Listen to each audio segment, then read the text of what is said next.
She came to a wedding dress salon, but the employees looked at her clothes and kicked her out the door. A few days later, these same people stood at a lavish wedding and were speechless when they saw who was walking down the aisle. Subscribe and write in the comments what city you're from. The rain had passed just an hour before, leaving the sidewalks of Manhattan slick with soft reflections and a faint, earthy scent. The city pulsed with its usual rhythm, horns in the distance, the rush of footsteps, the metallic swoosh of passing cabs. Amid it all, a woman stood beneath a modest black umbrella, adjusting the strap of a cream-colored canvas tote on her shoulder as she looked up at the storefront before her. Maison Elise. The name shimmered in delicate gold script across the frosted glass doors, framed by ivory peonies and ornate brass handles. Behind the glass, the interior glowed like a promise. Silk gowns on velvet mannequins, crystal chandeliers dripping light like dew, soft piano music weaving through the air like a spell. It was a boutique synonymous with luxury, taste, and exclusivity, a sanctum for the chosen few. Celine James hesitated for only a breath, then stepped forward. Her linen dress, pressed but simple, clung slightly to her legs in the breeze. Her curls were neatly pinned, no elaborate style, just practicality. No diamond earrings, no makeup beyond a hint of lip balm. She looked less like a bride-to-be and more like someone dropping off a portfolio at a design firm. Yet her walk was steady, her back straight, her presence unshaken. Inside, the boutique was almost empty, save for 4 employees in sleek black dresses who turned in unison at the sound of the door's delicate chime. They stood behind a marble counter, clustered together like a flock, their manicured hands hovering over coffee cups and tablets. At their center was Amanda Royce, tall and trim, her platinum hair twisted into a tight bun that pulled her face into sharp angles. Her gaze flicked over Celine from head to toe, and something like amusement settled on her lips. "May I help you?" she asked, her tone teetering between politeness and condescension. Celine offered a small smile. "Yes, I have an appointment for a fitting, 11 o'clock. Celine James." She reached into her tote and produced her phone, displaying the confirmation email with the Maison Elise letterhead and booking details. Her voice was calm, her fingers steady. Amanda barely glanced at the screen before lifting her eyes back to Celine's face. "There must be a mistake," she said, her voice a sugary blade. "Our gowns begin at $15,000. This is a private atelier. We don't accept walk-ins." "I'm not a walk-in," Celine replied evenly. "This was scheduled weeks ago. It's a custom order." From behind Amanda, a younger assistant, Courtney, suppressed a laugh, the corner of her phone peeking from her palm. "You're here for a fitting?" she whispered, loud enough for everyone to hear. "Like, actually trying on the gowns?" Celine did not respond. She simply kept her gaze on Amanda, not blinking. Amanda sighed. "I'm sorry, but I don't see your name on our client list." Selena extended the phone a little closer. "Would you mind double-checking?" Behind the counter, one of the others, Caroline, sharp-chinned and always seeking Amanda's approval, began tapping on the salon's scheduling tablet. Her eyes scanned the screen, then paused. She whispered something, and Amanda leaned closer to look. "She's listed under initials," Caroline murmured. "SJ, custom order, deposit confirmed." Amanda's lips tightened. "Must be an error." She stepped away from the counter and began walking toward the racks of gowns, her heels tapping sharply against the marble floor. "I don't believe we've ever had a client come in." She paused, eyeing Celine's linen dress. "Quite like this. Are you sure you're in the right place?" Celine didn't flinch. I believe I am." Courtney was already filming. Her phone, half concealed, captured everything: the dismissive glances, the laughter, the cold silences. She whispered into the microphone, "You guys, this woman just walked into Maison Elise acting like she belongs. Watch this." The live stream chat flooded with emojis, gifs, comments flashing faster than they could be read. Amanda returned. "Regardless of what the system says, I don't recall ever seeing your design in progress, and it's highly unusual to allow fittings for unvetted clients." Celine's voice never wavered. "I approved the sketches directly with Elise Moreau. She handled the consultation personally." This time the laughter was audible. Caroline covered her mouth with manicured fingers. "Elise hasn't taken private consultations in over a year," Amanda said. "She's in Paris." Celine nodded slowly, her hazel eyes still steady. "Then perhaps you could contact her." Courtney turned her phone directly toward Celine now, no longer hiding the stream. "Do you mind telling our viewers how you got in here?" she said sweetly. "You're not an intern, or—" That was when it happened.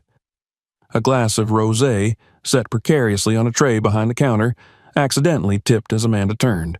The pink liquid cascaded through the air and splashed across Celine's front, darkening the beige fabric, soaking into the linen like a spreading wound. "Oh," Amanda gasped with exaggerated horror. "I'm so sorry. Let me get you a towel." There was no towel. No one moved. Celine looked down at her dress. Her expression didn't change. She took a deep breath, glanced at the rose-colored stain, then looked back at Amanda.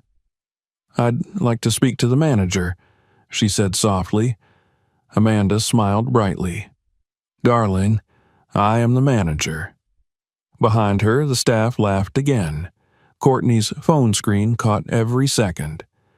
Celine nodded once, adjusted the strap on her tote, and walked toward the door without another word. As she reached the exit, Amanda called after her, "Try Macy's next time." The boutique door whispered shut behind her. The video hit 2 million views within the first 12 hours. Twitter took the lead with the hashtag #LinenBride, followed by #BeigeAmbition. Instagram Reels showed Celine's quiet dignity next to zoomed-in mockeries of the stain on her dress. On TikTok, the audio was repurposed a dozen different ways. Amanda's final jab turned into a remix track. Courtney's followers doubled overnight. Several fashion influencers reposted the clip, weighing in with sneers masked as humor. None of them knew her name. None of them had any idea who Celine James truly was. And she said nothing.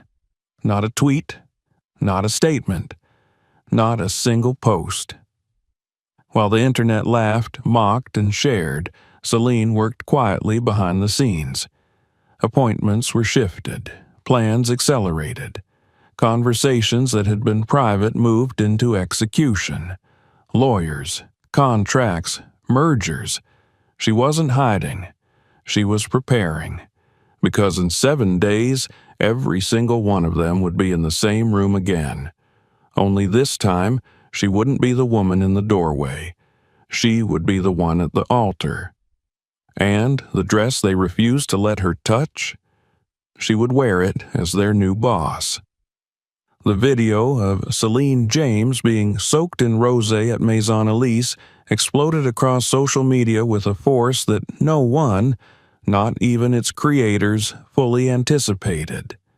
What had begun as a short, shaky live stream captured by a junior stylist with a taste for attention spiraled into a viral moment within hours. It was reposted, stitched, memed, parodied, and critiqued. By evening, #LinenBride trended globally. The image of a composed, dark-skinned woman in a soaked beige dress standing silent among grinning white salon staff became fodder for every flavor of commentary: mocking, sympathetic, outraged, or obliviously cruel. The original poster, Courtney, basked in the glow of a sudden internet fame. Her Instagram following tripled in 2 days. Brands reached out offering partnerships. In interviews, she downplayed the incident as a funny misunderstanding and leaned into the story that Celine had probably snuck in. The language used in these digital arenas was coded but clear. They called her delusional, said she had main character syndrome, that she was trying to live a fantasy life. The word pretendin' appeared often, always underlined with something unspoken but understood. In group chats between the boutique staff and their influencer friends, the tone was celebratory. They sent each other laughing emojis, discussed the increase in views, and congratulated Amanda for her graceful way of handling the situation. No one admitted to knowing exactly who Celine was, but it didn't matter. To them, she was just a blip, a footnote in their growing social currency. Celine, for her part, remained publicly silent. No statements, no interviews, no retaliation. She did not respond to DMs, even the ones that trickled in from anonymous accounts trying to provoke her. This silence became part of the fascination. Why isn't she saying anything? Commentators asked. If it were me, I'd be suing them. The quiet, unnerved people. The world had grown used to instant reactions, to digital battles fought with words and screens. But Celine was a different kind of storm. In her Brooklyn studio apartment, with its sunlit windows and polished concrete floors, she moved through each day deliberately. She spoke on the phone in low tones, met with lawyers in sleek conference rooms, signed documents without ceremony. She pulled designs from drawers, fabric samples from racks. In the privacy of her world, Celine was not the woman the world had mocked. She was building something, and every share, every cruel comment, every viral post was fuel. The only people who saw her in these days were a small, trusted circle. Her assistant Mariah, a sharp-eyed woman with a photographic memory. Her attorney, a quiet powerhouse named Esther with a permanent calm. And of course, Carter. He came and went with little fanfare, his presence more grounded than protective. He didn't ask her to explain what she planned, and she didn't volunteer. He knew her silences were more articulate than most speeches. One afternoon, as she sat at her desk sketching a neckline variation for a gown, Carter leaned against the frame of the window, watching her. Outside, the city buzzed, oblivious. "You sure you want to go through with this?" he asked. She looked up, her pencil pausing mid-stroke. "I'm not doing this to prove a point," she said. "I'm doing this to build a new standard." He nodded once. That was enough. Meanwhile, preparations for what the press was calling the wedding of the decade accelerated in secret. The venue was a private estate in upstate New York, a converted chateau surrounded by vineyards and lavender fields. The guest list was ruthlessly curated: royalty, media tycoons, fashion moguls, politicians, and tech giants. Security was tighter than at any previous event Carter's company had hosted. The identity of the bride remained a closely guarded mystery. Only those directly involved in planning knew the truth. The majority believed the bride to be a foreign royal, or perhaps an heiress from the West Coast. Several bloggers speculated that it was a model hiding from the paparazzi. One suggested the wedding was a corporate stunt to launch a new luxury brand. The speculation only amplified the event's allure. Among the invitees were the staff of Maison Elise and a select group of fashion influencers, those whose reach had driven the viral spread of Celine's humiliation. They received invitations sealed in white wax delivered by hand. The envelopes bore no names, only the initials of the event's monogram and the words "Private Ceremony." Amanda Royce was among them. She opened hers in the break room of the boutique, her fingers trembling slightly. She assumed, with absolute confidence, that her performance at the salon had earned her recognition. She told the staff that this was proof they were doing something right. Caroline nodded in agreement. Courtney, now adorned in borrowed designer looks from new brand sponsors, posted a boomerang of her invitation with the caption, "Looks like I'll be seeing the bride after all." None of them questioned why, exactly, they had been invited. The week passed quickly. The internet shifted its attention to new trends, new scandals. But for Celine, every day brought her closer to a reckoning. Not one of anger or vengeance, but of order. She had no interest in watching people squirm. She wanted them to look inward and see who they had become. If that required discomfort, so be it. The morning of the wedding dawned cool and clear. Mist clung to the hills, retreating slowly as the sun climbed higher. At Chateau Valmont, staff moved in quiet synchrony. Long tables were set under sweeping canopies. Orchids floated in crystal bowls. A string quartet rehearsed near the rose garden. Security stood at attention in discreet dark suits, their eyes always moving. Guests arrived by private jet, luxury car, and in some cases, helicopter. The air buzzed with elegance and competition.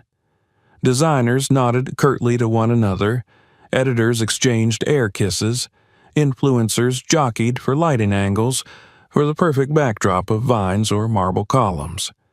Amanda, Caroline, Courtney, and the others arrived together in a chartered SUV.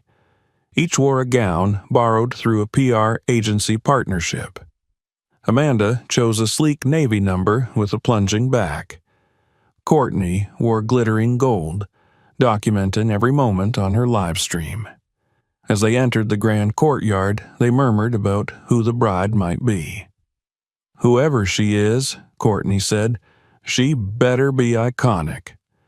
They laughed. They sipped champagne. They didn't see Celine arrive. She came alone, dressed in muted linen once again. No entourage, no jewels. Her skin glowed in the morning light, and her eyes scanned the crowd calmly, without expectation or fear. Her presence sent a ripple through the air, though few immediately noticed. Those who did stared, squinted, nudged their neighbors. Courtney gasped aloud, nearly spilling her drink. "Is that her?" Amanda hissed. "It can't be. She wouldn't dare." But she had. Celine stood at the edge of the gathering, her hands lightly clasped, her face serene. Slowly, eyes turned. Whispers began, then laughter. Quiet at first, then louder. Not all at once, but like the spread of cold through warm water. Phones emerged, screens lit up. The game began again. "She's crashing a billionaire's wedding now?" Courtney asked her live stream. Amanda's voice dripped venom. "This is just sad." Caroline muttered something about security. A young influencer named Zara, clad in lavender chiffon, twirled toward Celine and said to no one in particular, "I guess thrift shops are stepping up their wedding wear." The joke landed. More laughter. A pink macaron struck the hem of Celine's dress. The cameras caught everything. Still, she did not flinch, not when the wine was tossed at her feet, not when a voice from the crowd shouted, "Back to Brooklyn, darling." Not when Courtney, emboldened by her previous fame, started another livestream titled, "Beige Girl Crashes Part 2. Celine turned towards the source of the laughter, her gaze steady. She opened her mouth, not to argue, not to shout, but to speak the simplest truth.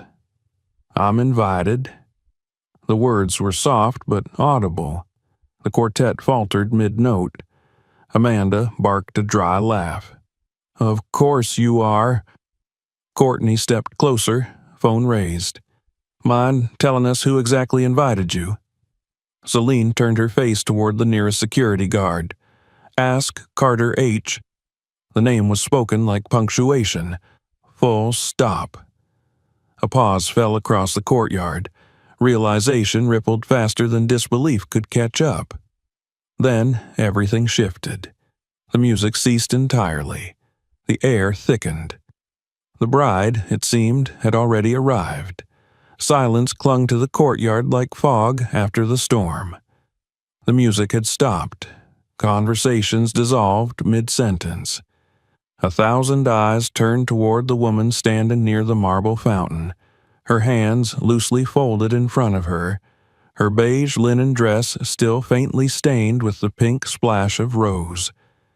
The scent of orchids and fresh-cut grass hung in the air, but no one breathed. For a moment, time forgot to move. Then someone near the catering tent scoffed, and the tension snapped like a brittle thread. The crowd surged forward, not physically, but with the force of collective disbelief. Phones rose like a forest of limbs. Laughter returned, quieter now, tinged with uncertainty. "She's bluffing," someone said, voice shrill. "She's doing this for attention." Amanda Royce was the first to step toward the woman they still refused to believe could belong. Her navy gown shimmered under the sun, her heels clicking across the flagstones with theatrical poise. She didn't look at Celine so much as she looked around her, ensuring her audience was watching. "You can't possibly think this is going to work twice," she said loudly, her voice high with condescension. "This isn't a salon, and you don't get to hide behind your phone here." Celine's eyes met hers, calm, steady, unreadable. "I was invited," she repeated. Amanda smiled coldly. "Then where's your +1, darling?" Before anyone could answer, a tall figure emerged from the ivy-wrapped archway at the far end of the courtyard. Dressed in an impeccably tailored charcoal suit, Carter H. Haywood cut through the garden like a blade. Sunlight glinted off the silver in his cufflinks, but his face remained unreadable, his pace unhurried. He did not look at the guests as he passed. His eyes were locked on one person. Celine didn't move as he approached. She didn't have to.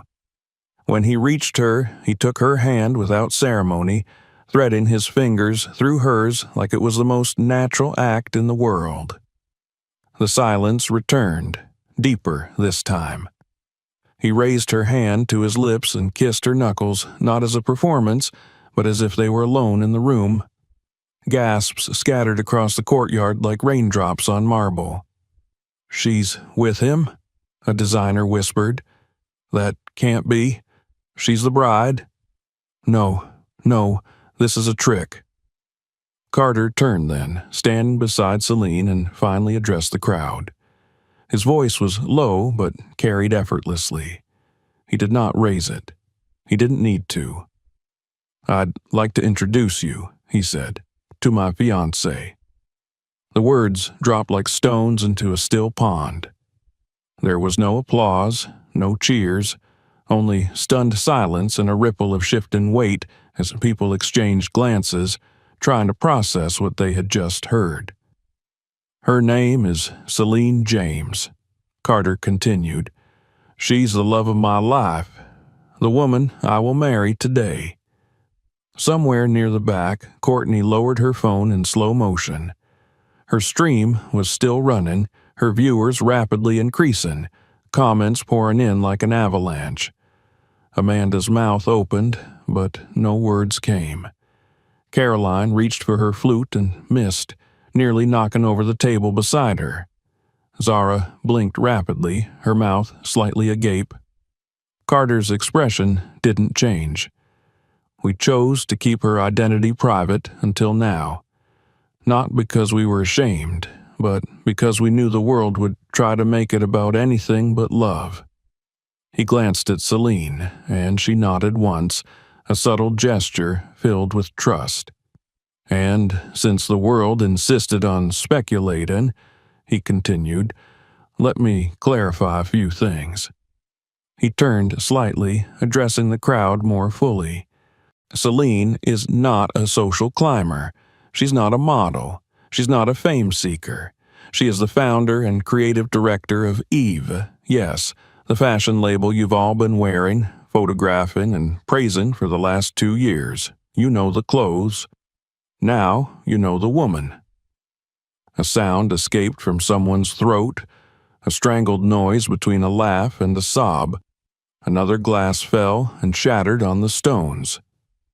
"She built that company from a Brooklyn studio apartment with nothing but sketches and grit," Carter said. "No investors, no sponsors, just her eye and her brilliance. And last quarter, Eve was valued at over $10 billion.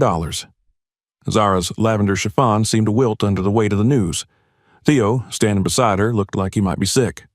And as of yesterday," Carter added, "Salon is also the majority shareholder of Maison Elise."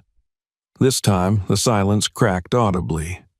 Amanda staggered back half a step. "She acquired controlling interest in your boutique," Carter went on, "quietly, thoroughly, and permanently." The crowd broke, splintering into whispers, gasps, the rustle of disbelief. The influencers glanced at each other, suddenly unsure of their own worth.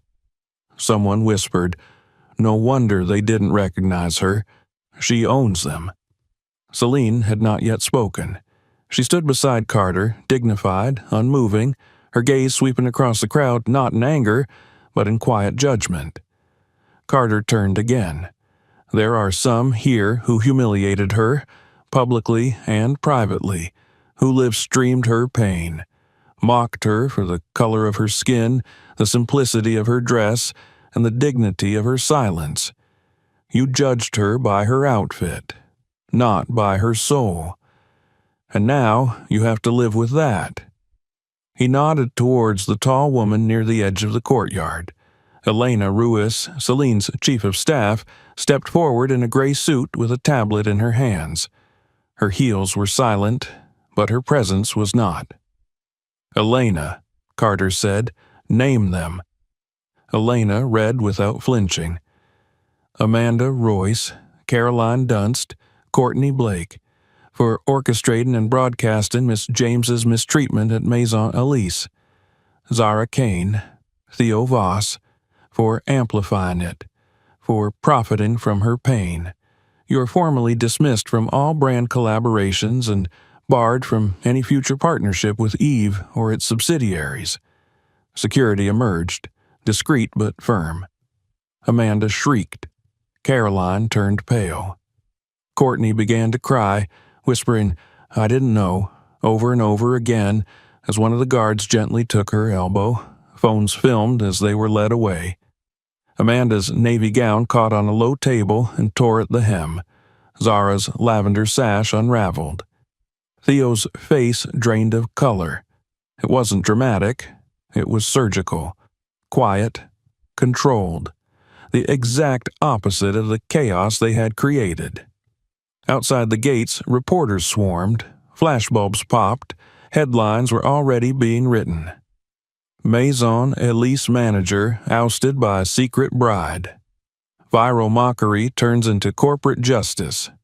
Black woman at center of internet controversy marries billionaire in stunning turn. Back inside, Carter turned back to Celine, the worst behind them. "They know now," he said softly. She nodded. "Good." For the first time that day, her expression shifted, not into a smile, but something deeper, a sense of peace, vindication. Not for the public spectacle, not even for herself, for the principle, for every woman who had walked into a room and been told she didn't belong. Celine looked out across the garden where the guests still stood in stunned silence. "Now," she said, her voice like velvet, "let's get married." The quartet picked up their instruments again. The ceremony would begin. The air inside the chateau's great hall was thick with tension, perfumed with cut orchids and wax from hundreds of candles flickering in tall crystal holders. Above the guest, the vaulted ceilings, painted with cherubs and constellations, seemed to press downward, as though the very architecture leaned in to listen. Every seat was filled, but no one was speaking. Conversations had ground to a halt. The musicians sat idle, bows resting against silent strings.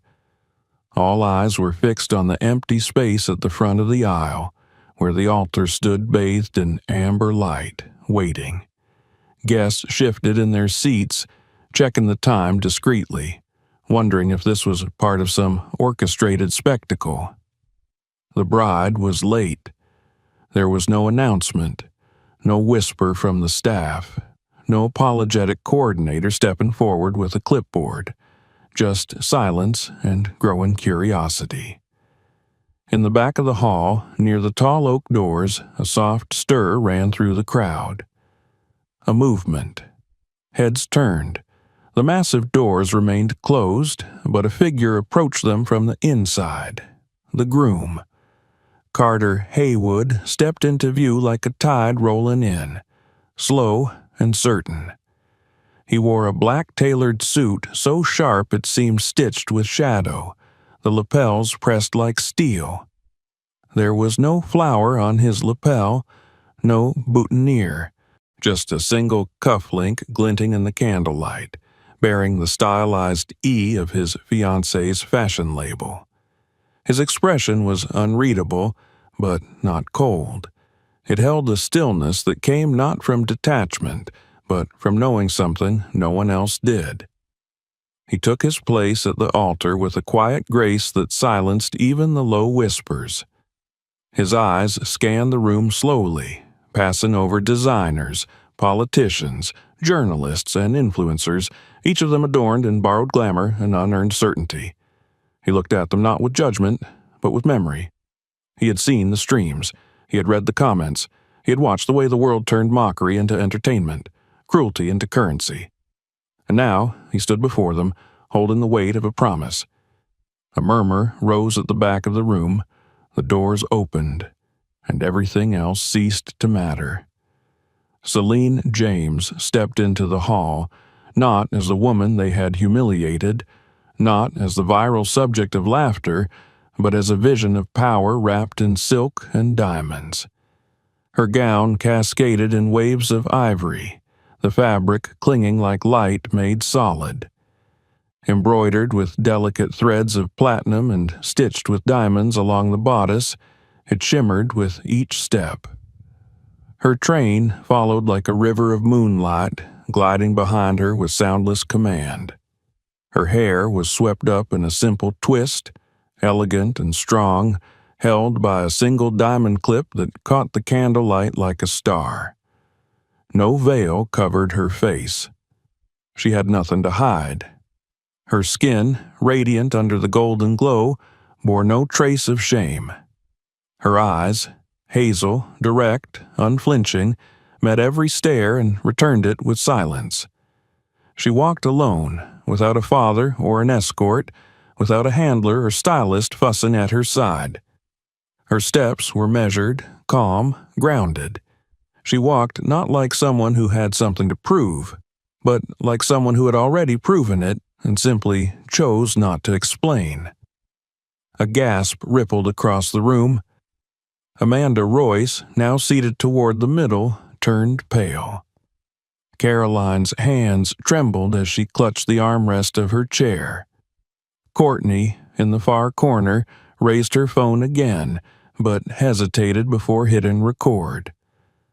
Zara's mouth fell open, and Theo gripped the back of the pew in front of him as though bracing against a wave. The guests who had mocked her, the same ones who had tossed macarons and insulted her flats, now stared in stunned silence. The woman they had thought beneath them now stood above them all, not because of who she married, but because of who she had always been. At the altar, Carter's eyes did not leave hers. As she reached him, he extended his hand. She placed hers in it without hesitation. Their fingers intertwined like roots rejoining beneath the surface. A quiet settled over the room, not silence born of shock, but reverence. The weight of recognition had finally arrived.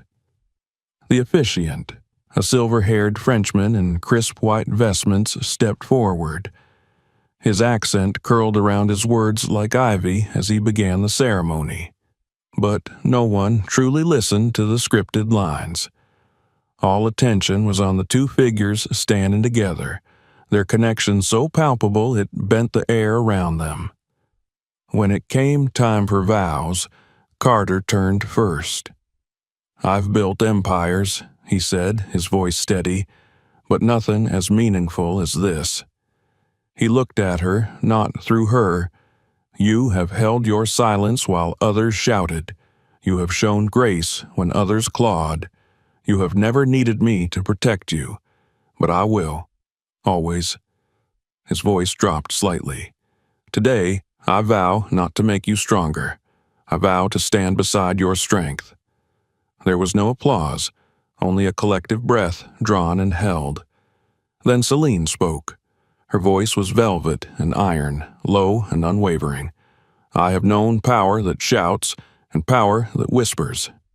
I've seen both fall." She paused, eyes moving slowly across the sea of faces. "But love," she continued, "love doesn't seek applause. It doesn't need permission. It just is. Like truth, like water, like fire. I vow to walk with you in both light and shadow, without pretense, without shame." A few guests blinked back tears. Others stared, unwilling to meet her gaze. The officiant gave them the nod. "You may kiss." They did, not performatively, not for the cameras. A kiss like a seal, a pact between equals. Music resumed, soft, orchestral, reverent. The guests stood, some applauding, others too stunned to move. The aisle cleared for their exit, and Celine walked out with Carter at her side, the train of her gown floating like justice behind her. Outside, the reception awaited. Lanterns swayed from archways, casting golden pools of light. Long tables were set with silverware and glass. Beneath the stars, the party began in hesitant waves. People whispered. Some tried to resume the old rhythm of influence and networking, but the tone had shifted. The queen had arrived, and she had changed the room. Toward the edge of the garden, Elena Ruiz reviewed the final legal documents one last time on her tablet. With the merger complete and the staff formally dismissed, Maison Elise would be folded into the new vision Celine had been planning all along. "Done," Elena said softly, handing the tablet to an aide. "Effective immediately." In the center of the garden, Carter and Celine shared their first dance.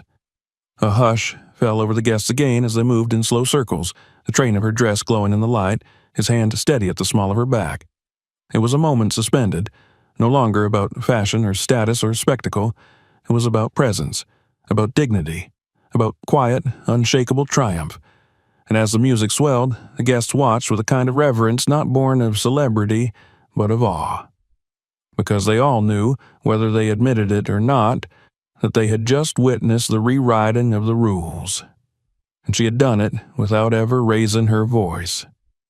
As twilight deepened over Chateau Valmont, the celebration unfolded like a dream painted in gold and lavender. The garden glowed beneath floating lanterns strung between the cypress trees, and the guests moved carefully now, their steps lighter, their laughter thinner, as if uncertain whether joy was permitted after what had just passed.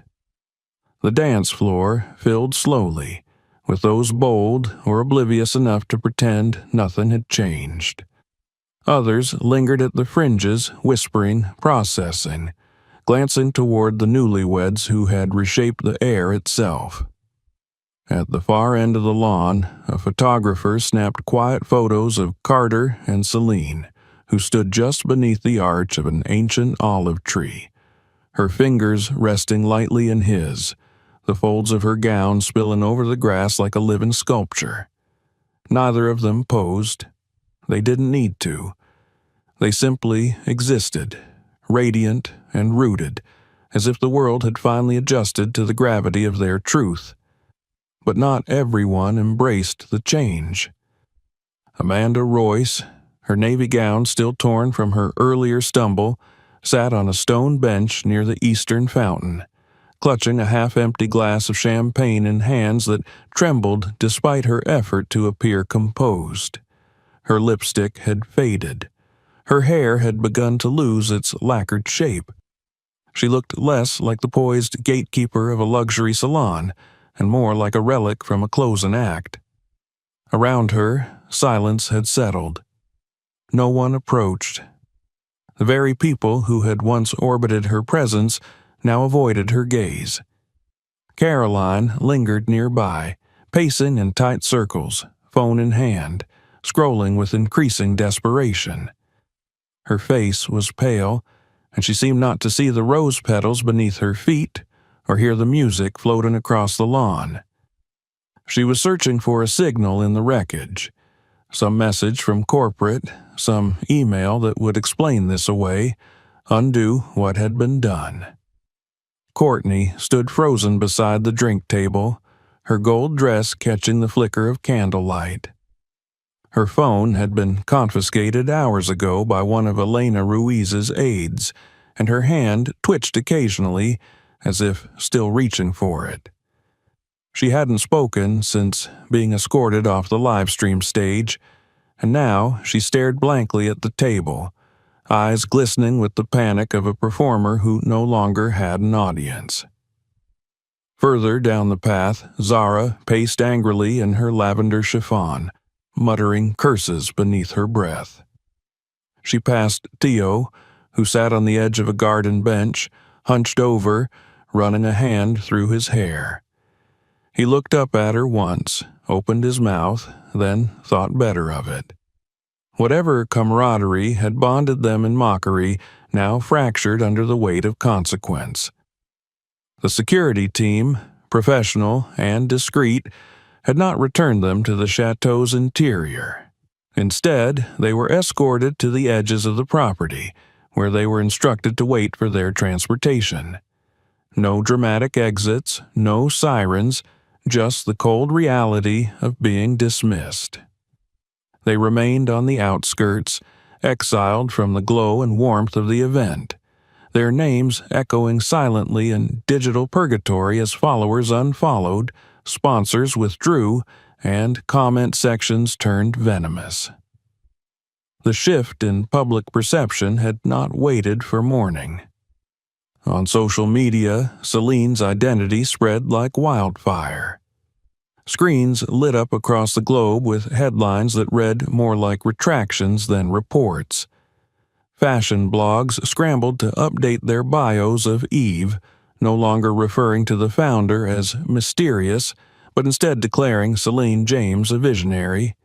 Outlets that had mocked her for her fashion faux pas now praised her poise, her resilience, her elegance. Hashtags changed tone. Hash beige ambition gave way to hash ever revealed, and the phrase, "she walked through fire and didn't burn," began to circulate beneath montages of her entrance, her vows, her silent grace in the face of scorn. Investors responded accordingly. Maison Elise's stock, already wobbling from industry rumors, began to spiral. After the revelation that Celine now owned the majority share, board members held emergency calls behind closed doors. Meanwhile, Eve's valuation soared overnight. Market analysts called it the Celine effect, crediting her for initiating what one fashion editor called the biggest paradigm shift in the industry since ready-to-wear. Inside the wedding reception, none of this distracted the bride. She moved through the garden with quiet purpose, accepting congratulations, returning embraces, speaking in low tones to those who approached with genuine warmth. Her smile remained composed, never forced. It was the smile of a woman who had survived something invisible, something deeper than public shame, the slow erosion of dignity over years of microaggressions, dismissals, and cold glances in rooms full of silk and white walls. Carter stayed near her, not as a shield, but as a pillar, his gaze soft when it fell on her, harder when it passed over those who had once insulted her. He spoke little, letting Celine steer the evening. This was her moment. Not for vengeance, but for restoration. At the far side of the garden, a small group of fashion editors huddled around Elena Ruiz, who stood with the ease of a woman used to navigating powerful rooms. She answered questions carefully, each word measured. When asked about the future of Maison Elise, she was clear. The brand would be restructured under Yves's leadership. A full rebranding would follow. The culture would change. "And the former staff?" a reporter asked, tilting her head. Elena's reply was quiet but firm. "They are no longer with the company. As of today, we begin again." Back near the entrance, a pair of black cars arrived quietly on the gravel road, headlights soft, engines idling. The dismissed guests were summoned in silence. One by one, they left. Amanda tried to hold her head high, but her knees shook as she stood. Her heel broke on the uneven stone path. No one offered to help. Caroline walked behind her, clutching her phone like a broken compass. Courtney followed, mascara streaking her cheeks, arms folded tightly. Zara slammed the car door behind her with a snarl. Theo left last, pausing once to look back at the glowing chateau, eyes wide with the realization that he would never be allowed through those doors again. By midnight, the garden had changed again. The music had softened. The lanterns swayed slower in the breeze. Guests lingered now in intimate clusters, the pressure of pretense finally broken. People laughed more honestly, drank more deeply, and looked each other in the eyes. Celine stood by the reflecting pool, watching the stars ripple on the water's surface. Carter joined her, offering her a glass of water instead of wine. She took it, sipped, and leaned lightly against him. "They've all gone," he said. She nodded. "They were never meant to stay." He glanced at her, his expression filled with something softer than pride, deeper than admiration. "You didn't just change the room," he said. "You changed the rules." She turned toward him fully. "The rules were never fair. I just reminded them that I didn't need their permission to exist." Behind them, the chateau pulsed with light, laughter echoing across the gardens. Somewhere near the terrace, a jazz trio began a quiet song. Celine smiled faintly and reached for Carter's hand. Together, they walked back into the celebration, not as a spectacle, not as a statement, but as equals stepping forward into the world they had reshaped. And, for the first time that night, the guests didn't just look. They saw. The celebration lasted long into the night, though the mood had changed in the way summer air shifts before a storm, charged with something invisible, pulsing with a sense of newness. The laughter was less forced now, the movements of the guests less rehearsed. Conversations turned from fashion trends and social capital to reflection, to quiet awe. Under the canopy of stars, amidst candlelit tables and the fragrance of night-blooming jasmine, a rare silence lived beneath the music. No one could quite name it, but everyone could feel it. At the center of it all, Celine stood like the eye of that quiet storm, calm, graceful, unshaken. Her gown, once the target of denial and dismissal, now shimmered in the lamplight like a second skin of triumph. No veil covered her head. She wore only that single diamond hairpin, catching the light like a reminder. Nothing about her needed hiding. A cluster of young women, many of them stylists, interns, and junior editors, watched her from the edge of the terrace. Some whispered among themselves, others simply stared. They had heard the rumors for years, speculated about the mysterious founder of Eve, admired the clean lines and audacious minimalism of the designs that had redefined what elegance could be.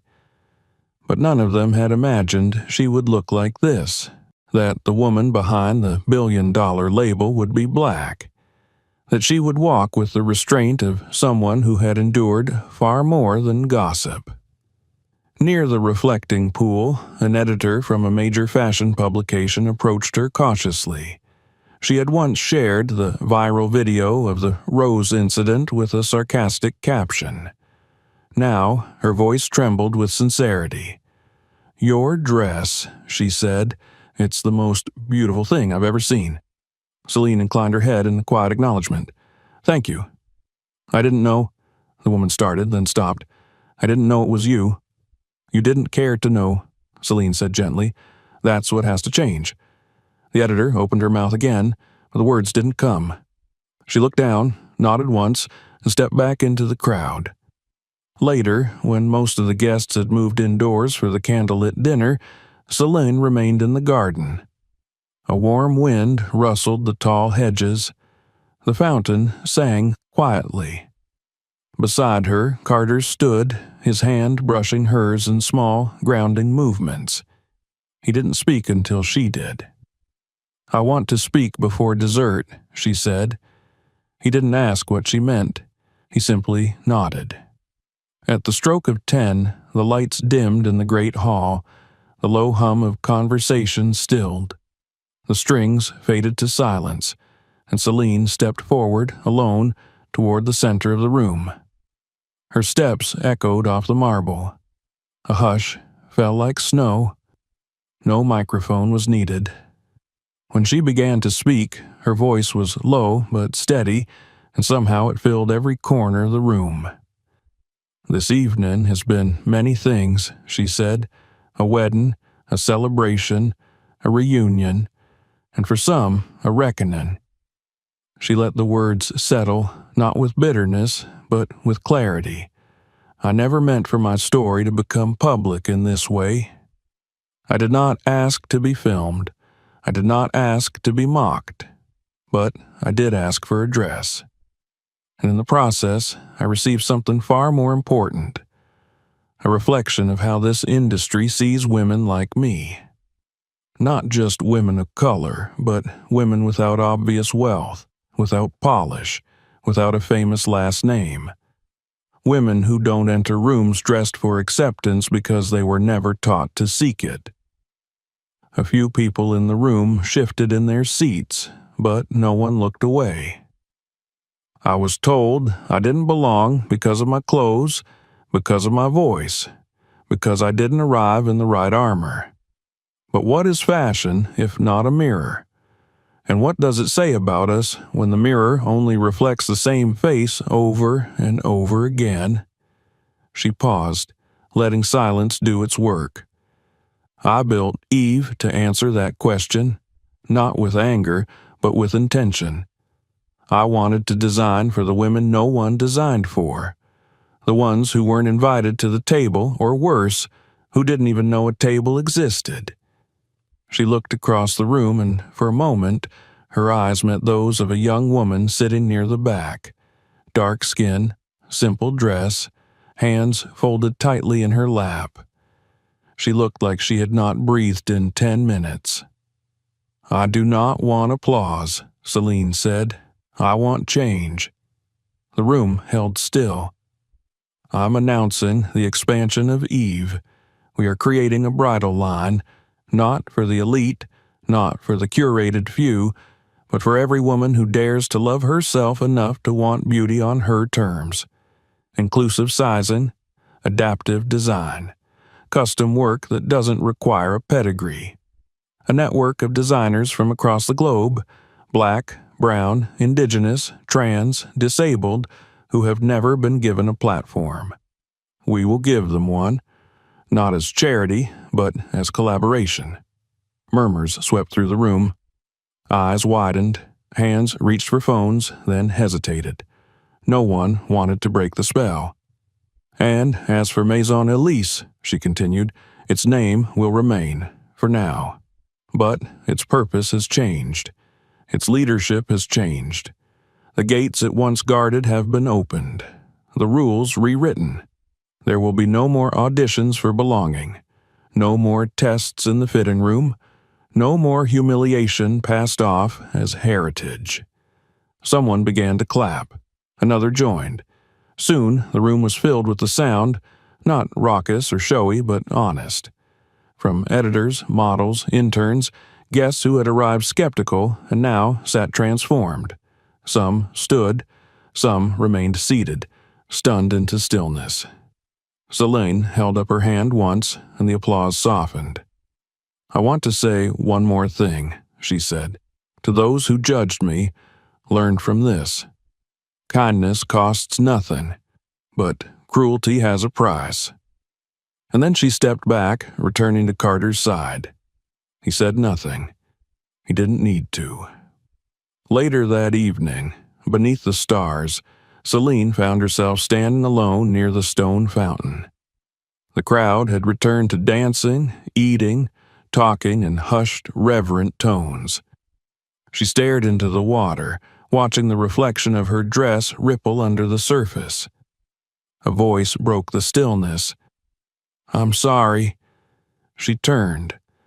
Margot, one of the younger boutique assistants, stood several feet away.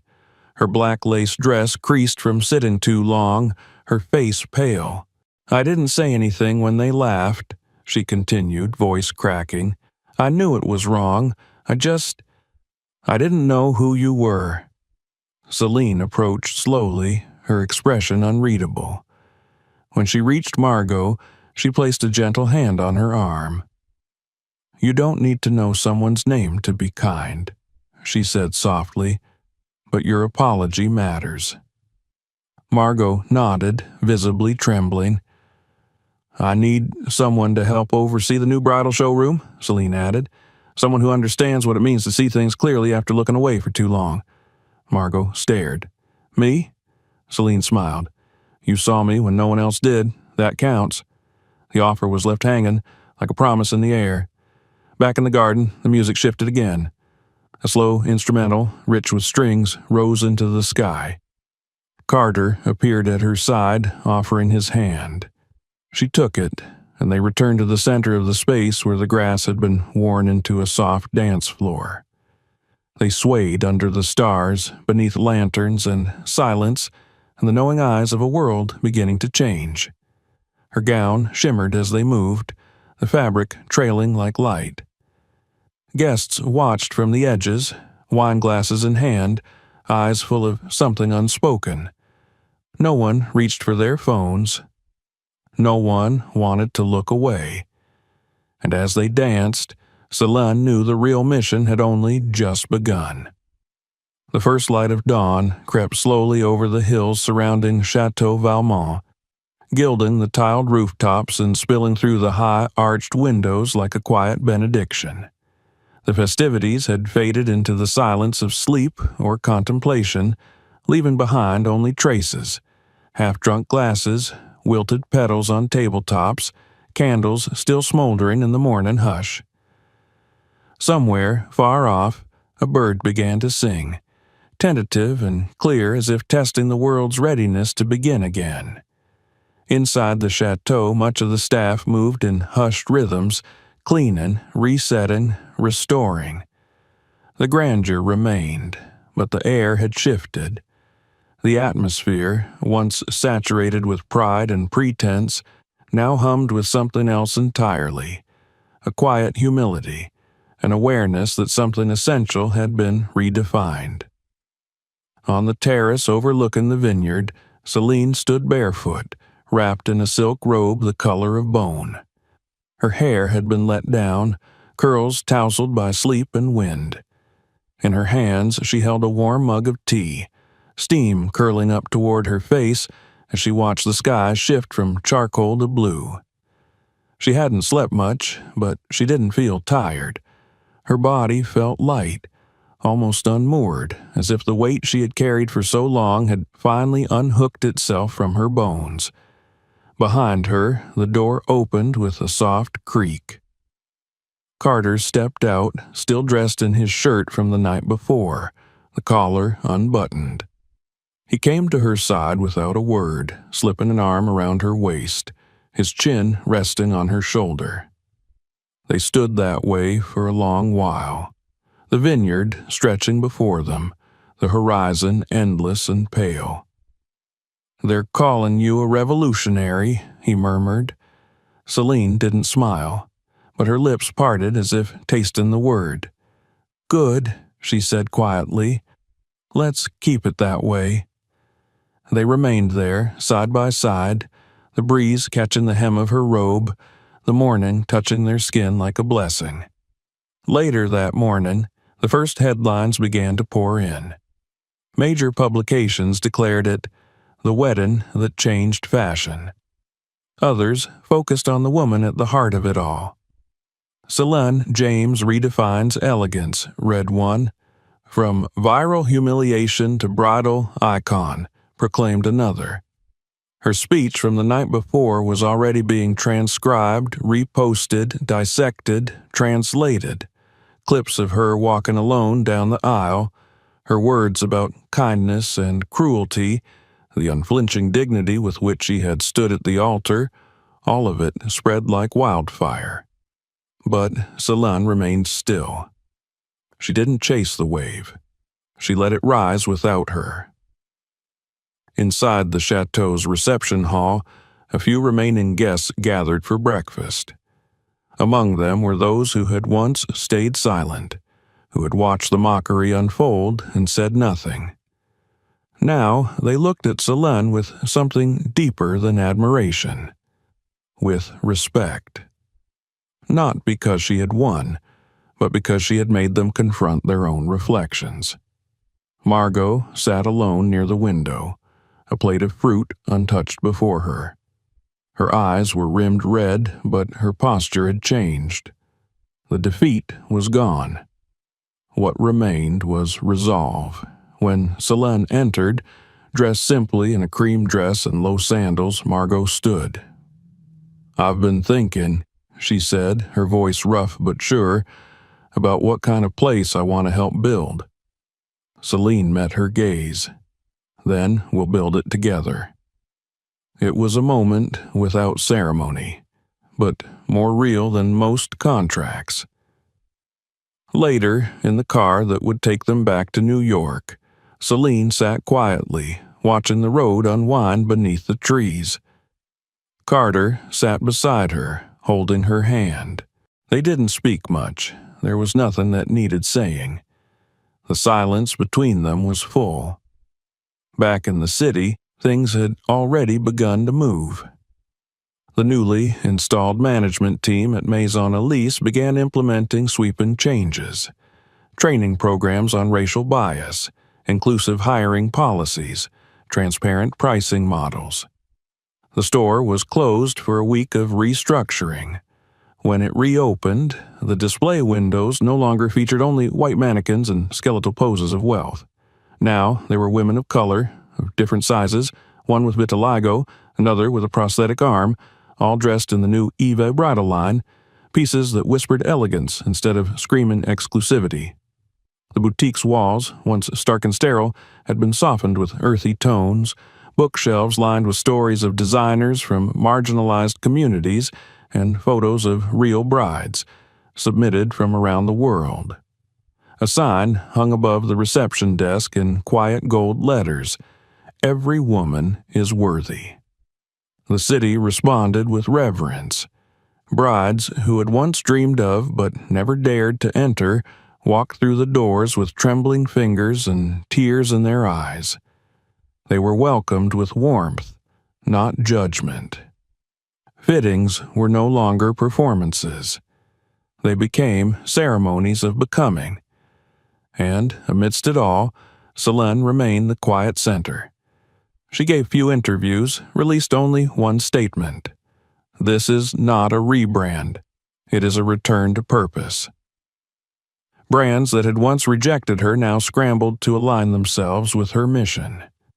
Magazines that had once ignored Eve now placed it on their covers, but none of it changed her. She continued to ride the subway. She continued to wear linen. She continued to choose silence over spectacle, substance over noise. One afternoon, as she walked along the Brooklyn waterfront with Carter, hand in hand, they passed a mother and daughter standing near an ice cream truck. The girl, maybe 9 or 10, stared at Celine with wide eyes.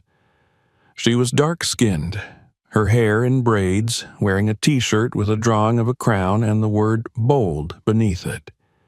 She tugged at her mother's sleeve and whispered, "Mom, that's the lady from the dress." The woman turned. She looked at Celine, then back at her daughter, smiling gently. "Yes, baby," she said, "that's her." Celine knelt, meeting the girl's gaze. "What's your name?" she asked. "Amaya." "Well, Amaya," she said, "you look like someone who knows her worth." The girl beamed. "I want to make dresses too." Celine nodded. "Then you will." They stood and parted without fanfare, but the moment stayed with her, not because she had been recognized, but because the girl had seen herself in her. That was the mission. That was the revolution. Back at her studio, she met with her team in a circle of chairs by the wide windows. Mariah took notes as Celine outlined the next phase. Scholarships for fashion students from underserved communities, grants for small designers, global collaborations with artisans in villages from Ghana to rural Japan. "We're not just making dresses," she said, "we're making space." The team nodded, some with tears in their eyes. As night fell again over the city, Celine sat on the rooftop garden of their apartment building. Carter brought her tea, and they watched the lights blink to life below. "You're not done, are you?" he asked. She looked at him, then out at the city. "No," she said, "I'm just beginning."